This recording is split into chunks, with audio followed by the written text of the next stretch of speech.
Everyone, it's Jake at Jake's Metal Chat. Hope you're all well and welcome to episode 46 of my Metal Vault, where if you've been watching this series for a while now, I will be exploring and showing you my favorite albums within heavy metal to thrash metal to death metal, black metal, doom metal, sludge metal, folk metal, you name it, all of that excellent stuff. And I mentioned in my last video, and I'm pretty sure I mentioned it in the episode before the Sugar episode, that I have another album here from 1986. Of course, Pleasure to Kill from that same year. But this is from a band from Downey, California. And what a band. This one, what an album. And you're going to know this band if you have been listening to metal for a very, very long time.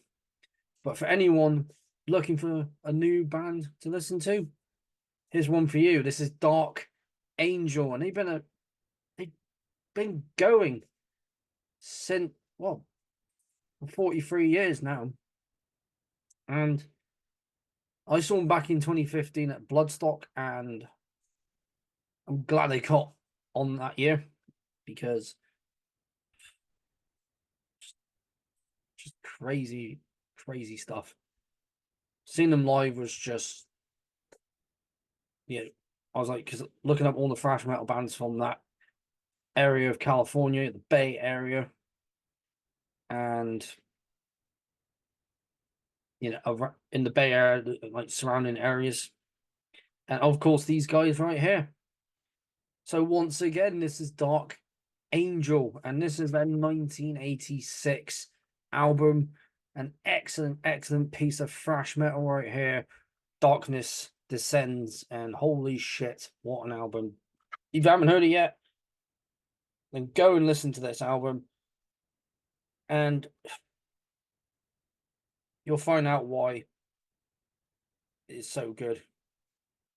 You will literally find out why it is such a masterpiece. Show the back in a minute. So here's the CD, and of course the album title obscured by flames. Now, as I normally do, I will get the book out, but before I do that, this is a re-release because it's got two shows, one from 1988 and one from 1989. So comment down below if you were at any of those shows, and let me know if you were at both and which one was your favorite, or you enjoyed both. Of course, we've got the artwork right here,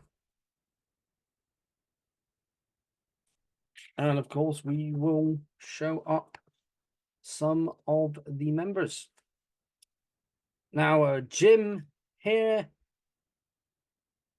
was on this album. He was on the last album he was on was the 1989 album. He sadly passed away in 2023. And any time someone in the metal scene passes away, it's just, within the world of metal, it's just, it's just a punch in the gut and a lot more. So rest in peace, brother. His work on these Dark Angel albums will live on. There's some lyrics right there.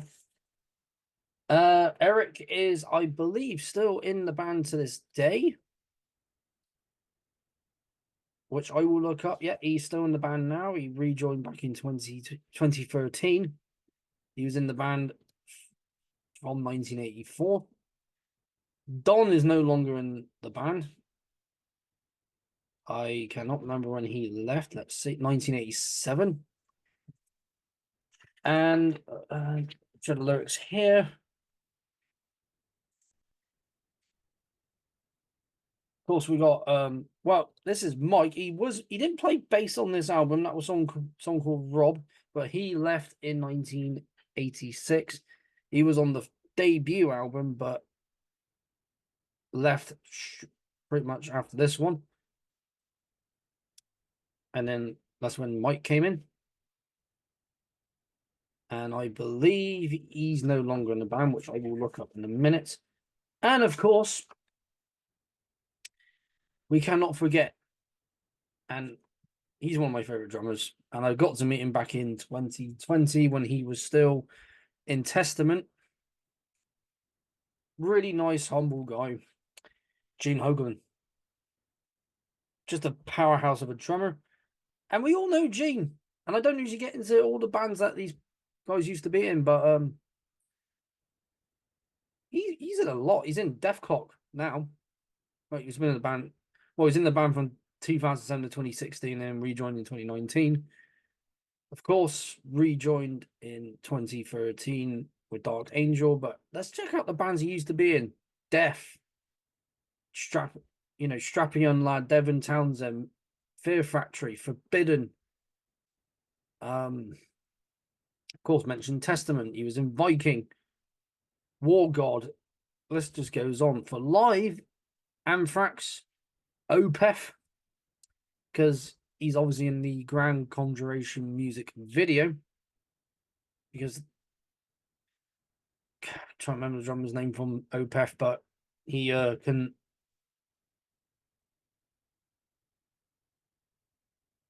But he couldn't do the tour, so they asked Gene. He filled in, and that's how much of a dedicated drummer he is. As for live stuff, well, guest stuff, obviously he did drums on Infinity by Devon Townsend. He did a guitar solo on The Underworld by Evil Dead. Drums on the band Phantasm, Silent Scream. No, guitars on Silent Scream. Just looking this up now, I didn't know he did vocals. No, not vocals, guitar, but he did do backing vocals on Slayer's first album, Show No Mercy, because he was their roadie for quite a long time, which he's done a lot. No, roadie, lights engineer. There we go. Just looking it up. Started work as a roadie. So he's been surrounded by music for a very long time. And of course, there's another band picture right there, which I don't think has their original bass player on it. So either way, right before we get into this album entirely, let's talk about the band, because as well as talking about the albums, I talk about the bands as well. So a brief history, any releases leading up to the album that I have picked. Now, these guys formed in 1981 under the name Shell Shock. That's what they were called for 2 years. Managed to do one demo called Into the Inferno before changing it in 1983 to the name we know today. And obviously split up in 92, reformed in 2002, so 10 years after the first split. And then from 2002 to 2005, they split up again until 2013. So 8 years after the second split, and they've been active ever since. And of course, Gene's been in the band since 2013. So, of course, I would have saw him when they played 2015 at Download. Not Download, Bloodstock. And Gene's wife is the guitarist in the band now. She joined in 2023, obviously following the death of Jim. I don't know why I was thinking of the bass player then. But yeah, following the death of Jim, and she joined the ranks. And like I said, been in the band since 2023. Obviously, Eric has been in the band since 1984. Obviously, first split and then rejoined, and then Mike, because I was trying to see if he joined the band pretty much after this album was done. Was on obviously when they did the Ultimate Revenge tour with Forbidden, Faith or Fear, and Raven, and of course Death, who Gene ended up joining in 1993. I'm going to say 93 unless I'm totally bloody wrong on that. And of course, Mike was on Leave Scars, which was their not their last, their third album, because they've only got 4 albums out. These guys. The last one was Time Does Not Heal. And to look up Gene again, like I said, he's been in so many bands. Yeah, since '93, I was right. '93 to '96, of course. And Rob Reinhardt joined on vocals in 1987 and has been in the band since then and was on the last 2 albums, as well as the Ultimate Revenge tour. But of course, before the album that I'm talking about was even out, they released some demos as well as their debut. So in 1983, they released Gonna Burn, which had 6 tracks on it. 1984 saw the release of Hell's on Its Knees, which had 5 tracks. And I don't think you can hear the fan, but I got the fan on because it's quite warm here at the moment in the UK. We've got a mini heat wave and there's fireworks being fired out in the back. So yeah. But I've done videos where that sort of stuff's been happening, and Lucky's not been yeah, so Lucky's not been caught, but caught on the audio. So if it does, I apologize. But anyway, let's get on to their next demo. So that's also in '84, their live demo, which only had 3 songs on it, and one song on it is called Metalhead. Rightfully titled right there. And then we saw the arrival of their debut from 1985. We Have Arrived, which of course started off there, pretty much got them on that. I mean, they're already on the map in terms, like a lot of these bands would have been playing like a lot of the shows when it was obviously demo bands, and obviously this album came out and people were like, well, this is out, what have they got next? And of course they released another demo in '85 called Live Demo from Berkeley, and this has 7 tracks, so a 7-song set. And then we had a split from them called Merciless Death and We Have Arrived from 1986, which then leads into the album that has been picked for this episode, Darkness Descends. And what an album it is. Let's get into it. It was released on Combat Records on the 17th of November 1986. And I looked up their debut. They also got the song Merciless Death on there, but Merciless Death is also on this album. And as well as talking about the album itself, of course, we're going to get into who recorded it, engineered it, mixed it, produced it. Let's talk about the songs and what we got here. So we got the title track of the album, Darkness Descends, and how that starts off just perfect. It just starts off quite atmospheric, and then it gets straight into it, and then the burning of Sodom, continuing on from that, just more of a head, just wanting to bang your head to it. Absolutely shredding guitars on pretty much every single song. And then after the burning of Sodom, we got Hunger of the Undead, which again, still carrying on that relentless fury of this album. And then the song that actually got me into them and how I found out about them in the first place, Merciless Death. And you got the bass there, and I love that bass opening to the song, and then it just goes, it's got a quite atmospheric opening. So another song I can think of with a bass like that, obviously that would be Alice in Hell. Alice in Hell from Alice in Hell by Annihilator. That same sort of thing right there. But yeah, just perfect there. And then that goes into Death is Certain, Life is Not. still carrying on, that ruthless aggression right there. Then Black Prophecies, which is the longest song on this album, clocking in at 8 minutes and 34 seconds long, which I think around that time was very unheard of for thrash metal, especially like if it's like fast and aggressive and just non-stop. But then when you go to Metallica's second album, a lot of the songs got longer on there. And of course, a couple of long ones on their first album, Kill Them All. And then to finish off this absolute excellent album is Parish in Flames. Just to end it all off with just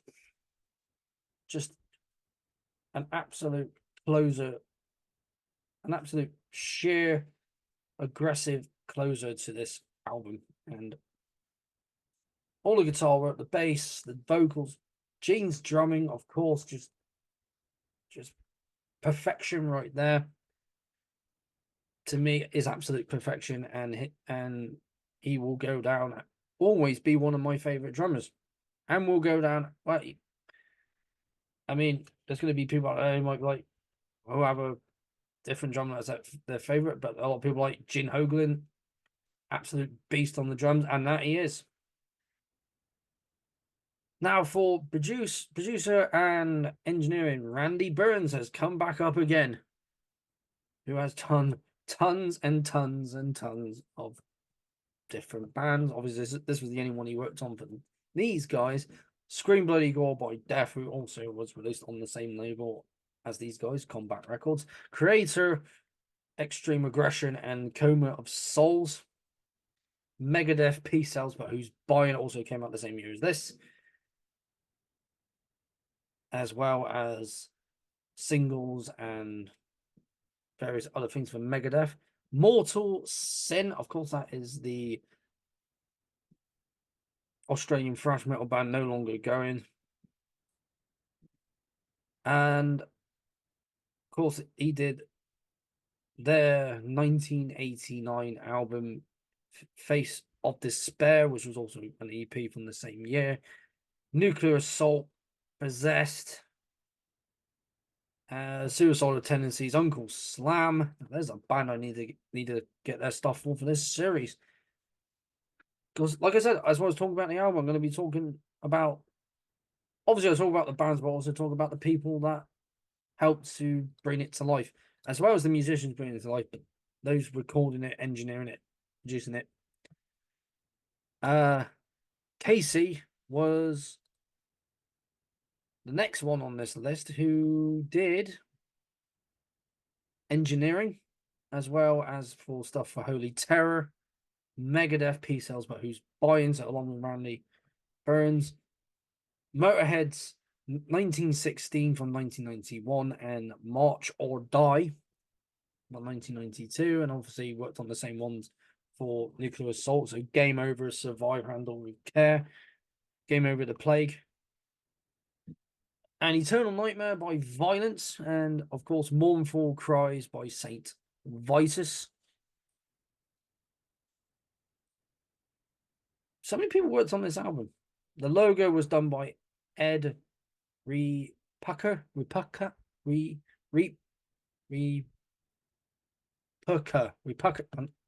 not going to try and say his name because I'm just going to keep butchering it. Did a lot of stuff logo wise and cover art. One album for 3 Inches of Blood. Atheist, Piece of Time. And Dark Angel, obviously, this album, and Leave Scars. Scream Bloody Gore, Leprosy, and Spiritual Healing by Death. Evil Dead, Annihilation of Civilization and the Underworld, and Descending, Word of God, United States of Anarchy releases. Megadeth, Peace Sells, but Who's Buying, Massacre, From Beyond, and Inhuman Condition. Municipal Waste. Now, there's one of my other favorite thrash metal bands. One of my favorites, pretty much ever. Hazardous Mutation. That was the one he did for them in that 2005 release. Possessed, Beyond the Gates, Solstice, their title out, their self-titled album. The one with Rob Barrett, not the other one. And yeah, let's get Uncle Slam Will Work for Food, which is the album I need to try and find. Shawn Rogers cover art for this album, as well as others for Nuclear Assault, Soulless, Sinister. I don't think it's the Sinister. We don't know a different one. This one, Sinister, I just looked up from Ohio. I'm not talking about the Dutch one, which need to come on this series. And Ron did the photographs for the guys for this album. And last but not least, we have Mark Weinberg, who's done a lot of stuff. So Ancient Steel, Unstoppable Force, Atheist, Piece of Time, Dark Angel, Darkness Descends, Exodus, Bonded by Blood. The layout for Bonded by Blood. But obviously that album came out in 85. I think this is a new one that they released it back in 89. Which, if I remember, I know these guys, they would have, yeah, 85. I just, because obviously I just got thrown off by 89 there. But it might have got re-released like down the line that year, but who knows. Anyway, crack on with what else? Mark Weinberg, who he also did art directions, artwork for besides Dark Angel, King Diamond, Nuclear Assault, Violence, and Voivod.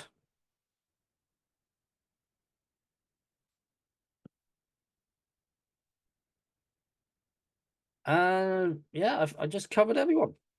And of course, Dark Angel, Exodus, all those bands will have done shows together back in the day. That's what I was trying to get at. But this album right here, man, there is so much going on in this.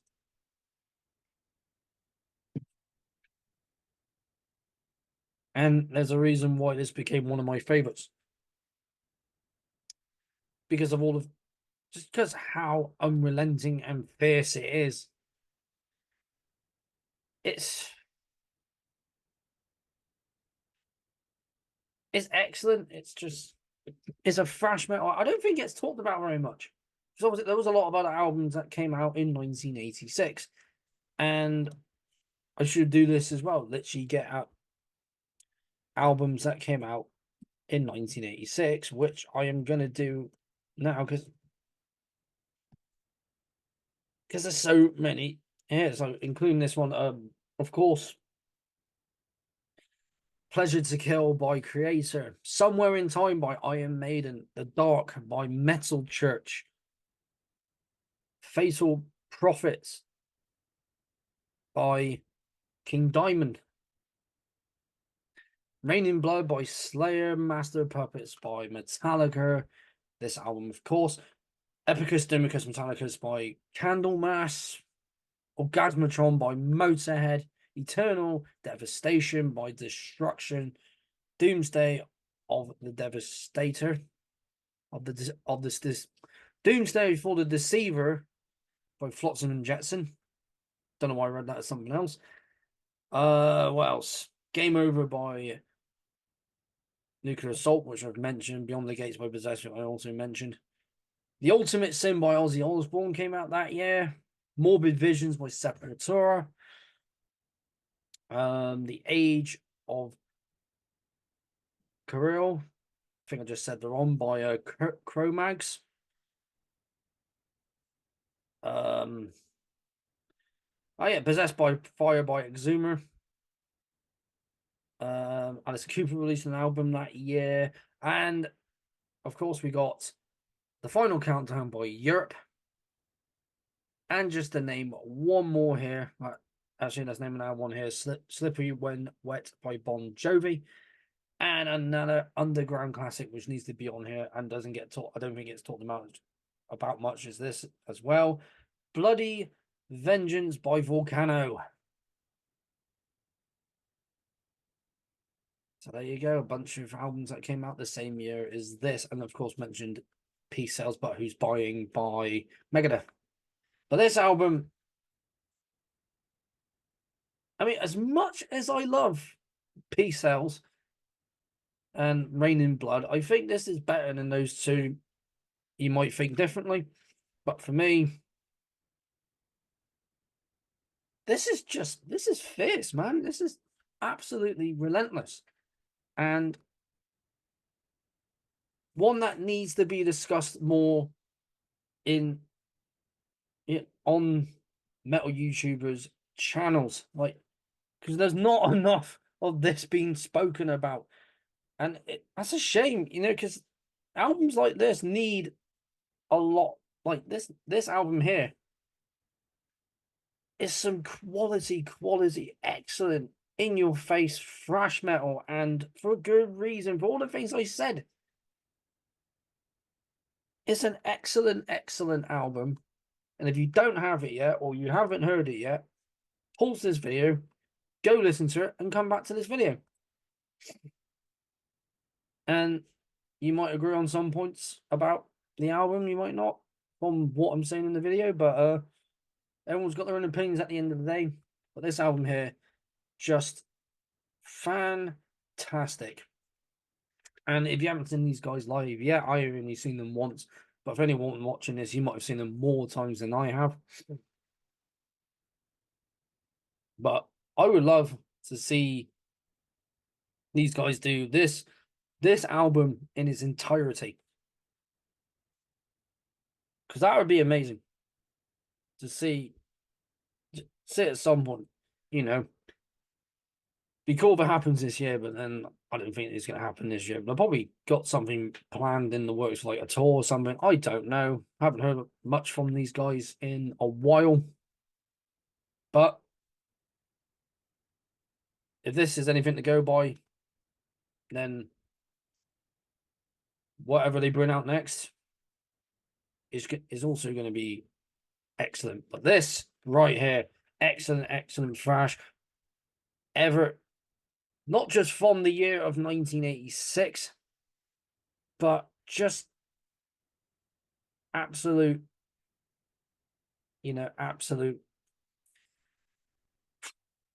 just an absolute banger from just from the 80s, man. Guys, just an absolute banger of an album, an excellent band all around. I know I say a lot of those same words over and over again, is absolute banger and all that, but it is an absolute banger. And again, you haven't heard this album, I do highly recommend you go check this album out, and check out Dark Angel, and of course another one of my favorite logos within metal. And of course my overall conclusions of the album. And of course it's going to be the same for most of the others. So always gonna have this one. It's heavy. It's excellent. It's in your face. It's fierce. It's raw. It's evil. Because it is quite an evil sounding album. You haven't heard it in a long time, put it back on and you might think, yeah, totally. Like, totally an evil sounding album. And most importantly, that all important word that I say for all the albums that I've picked, a lot of them you might not like, but for those who do, and you will agree, it's a timeless masterpiece.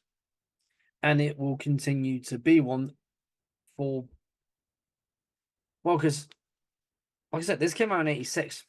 So 2 years from now, this is going to be 40 years old.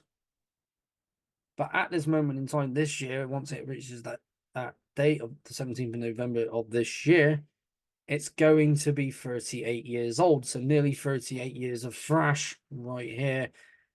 And it shows. Just blast it again. Like, just put it in. And just turn it up. And just let it run. If you've got on CD or vinyl or cassette, just turn it up and just piss off your neighbors, because it is that sort of album. just turn it out and they're like, God, they're like telling you to turn down. It's like, nope, I'm listening to something excellent. And it is. So once again, heavy, raw, fierce, evil, excellent, totally in your face, thrash, metal, timeless masterpiece right here. Dark Angel and Darkness Descends. Listen to it, you will not be disappointed. Excellent, excellent, awesome, just fantastic band and album. And that is it for another episode of my Metal Vault.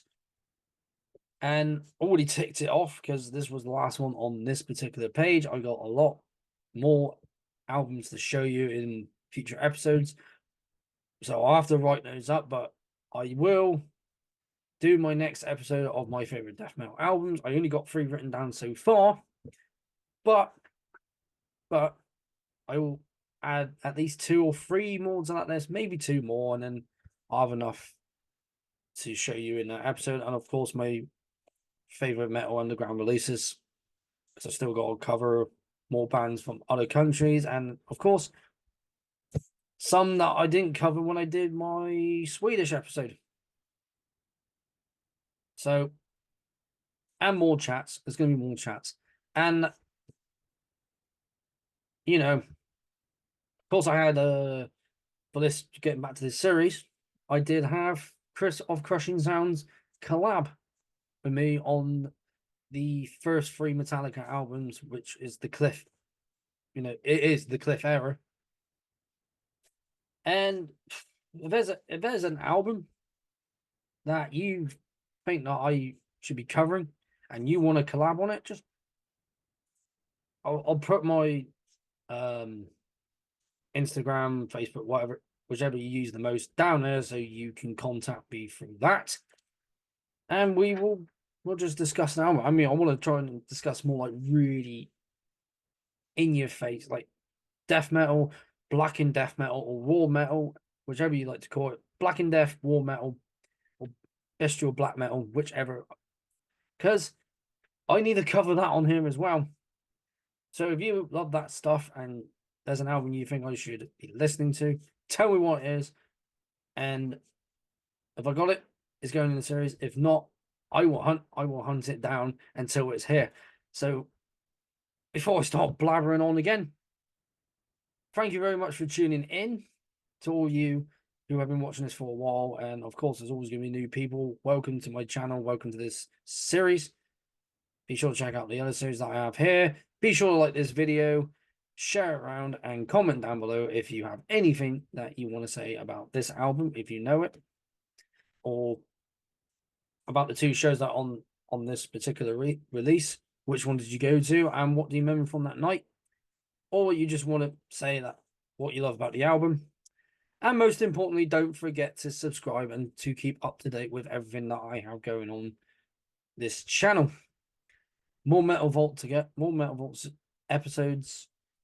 I'll keep doing this, but at some point I'll reach a certain number and just stop it for a while and then go back to it.